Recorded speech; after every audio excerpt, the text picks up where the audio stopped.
হেমন্ত মামায়ে এতিয়া আমাক আসাম চৰকাৰী যিটো আসাম পুলিচ আৰু আসাম ডাইৰেক্ট ৰিক্ৰুইটমেণ্টৰ যিটো দিছে পষ্ট 22,755 নে 50টা দিছে, পাহৰি গ'ল এইটো মই। চ' সেইটোতো মামাই দিছে, মানে দিছেতো ভালেই, কিন্তু আমাৰনো কি কাম? এইটো চাওকচোন মামা, আপুনি আমাৰ হাইট নাই, ৱেট নাই, চাইজ নাই, এইখিনি একো নাই, কি কৰিম আমি? আপুনি নিজে কওকচোন। আপুনি দিছে এইখিনি হাইটটো ইমান লাগে, আমাৰ হাইটে নাই, আমি চাকৰিটো কি কৰিম? এইটো আপুনি ইমান হাজাৰ চাকৰি দি আছে, তথাপিও আমিতো এনেই বহি আছোঁ ঘৰত, একো চাকৰি পোৱা নাই। কেনেকৈ পাব? হাইট নাই, এতিয়া হাইট লাগে। চ' অনুগ্ৰহ কৰি মই মামাক অনুৰোধ কৰিছোঁ, নাগালেণ্ড ইপিনে নাগালেণ্ড পুলিচৰ 4 ফুট ছোৱালীবিলাকে চাকৰি পায়, নাগালেণ্ড পুলিচ হয়। তো আসাম পুলিচৰ, অসম পুলিচৰ বাবেও আমাৰ ছোৱালীবিলাকৰ বাবে হাইটটো অলপ কমাই দিয়ক। আমাৰ হাইটটোৱে নাই।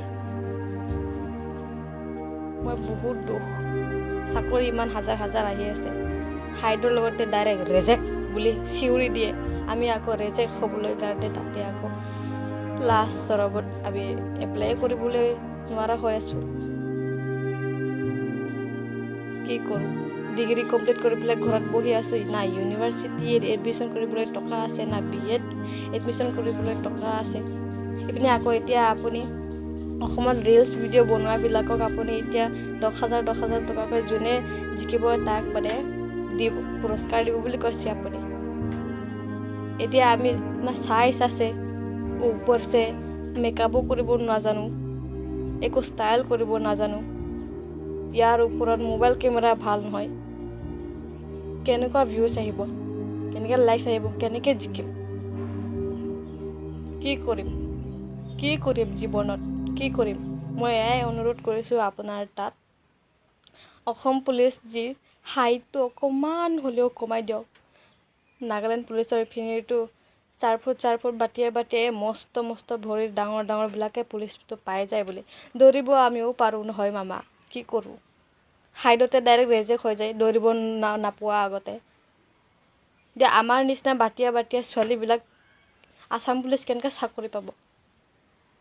প্লিজ মামা, প্লিজ অকণমান হাইটটো অকণমান কমাই দিয়ক। হাইটটো অকণমান হ'লেও হৈ যাব, দৌৰিব পাৰিলেও ফিজিকেলি ষ্ট্ৰং হ'লে হৈ গ'ল, সেইটো ভাবিলে হৈ গ'ল। আপুনি চোৰহে ধৰিব লাগে, ডকাইতহে ধৰিব লাগে, হাইটৰটো একো কিবা নহয়। প্লিজ মামা, আমাৰ নিচিনা বাটিয়া ছোৱালীবিলাকক ৰেজেক্ট নকৰিব প্লিজ। ল'ৰাবিলাকেও ৰেজেক্ট কৰে, বাটিয়া ছোৱালী গৈ আছে। এতিয়া আমি কি কৰিম? জীৱনত কি কৰি খাম? দুখীয়া ল'ৰা ছোৱালী, ইউনিভাৰ্চিটি পঢ়িবলৈতো টকা নাই। এতিয়া ঘৰত বহি এনেকৈ কি কৰিম কি নকৰিম হৈ আছে। ৰিলছ বনাবলৈওতো নোৱাৰোঁ, চাইজ নাই, ওপৰছে মেকআপ চেকআপ একো কৰিব নাজানো। ভিউজ কেনেকৈ আহিব? আজিকালিতো ধুনীয়া ছোৱালীবিলাকৰহে ভিউজ আহে, চাব ধুনীয়াবিলাকৰহে। নাচিব নাজানো নহয়, নাচিবও জানো, লিপচিঙো কৰিব জানো, নাচিবও জানো, চব জানো। এতিয়া ভিডিঅ'টো ভাল নহয়, চাব ধুনীয়াও নহয়, কেনেকৈ আপোনাৰ 10,000টো পাম?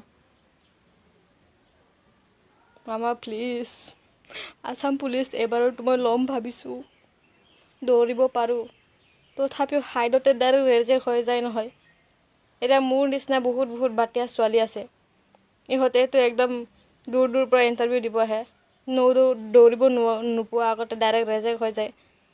ঘৰৰ পৰা কান্দিব একদম কান্দি পেলাই গুচি যায়। আজি ঘৰ নাযাওঁ আৰু মই বুলি কৈ পেলাই ক'ত যাব? উপায় নাই, লাষ্টতো ঘৰে যাব লাগিব। তাৰপিছত আৰু ঘৰ যায়গৈ আৰু কি কৰোঁ? মই এয়াই অনুৰোধ কৰিছোঁ মামা, প্লিজ অকণমান হাইটটো কমাই দিয়ক। হাইটটো যিমান হ'লেও হৈ যাব বুলি, 3 ফুটটো এনেও নহয়, কোনেও 3.5 ফুটো এনেও নহয়, 4 ফুটটো ওপৰ আছে সকলোৱে। প্লিজ হাইটটো 4.5 ফুট হ'লেও হ'ব বুলি কান্দিবও নোৱাৰোঁ এতিয়া মই ভিডিঅ'তে হাঁহিবও নোৱাৰোঁ মই অনুৰোধ কৰিছোঁ আপোনালোকৰ আগত প্লিজ এবাৰ যে আপুনি 22,750টা নে 55টা আছিলে এই পোষ্টটো আপুনি আমাৰ বাবে হাইটটো অকণমান কমাই পেলাই দিব বুলি মই আশা কৰিছোঁ প্লিজ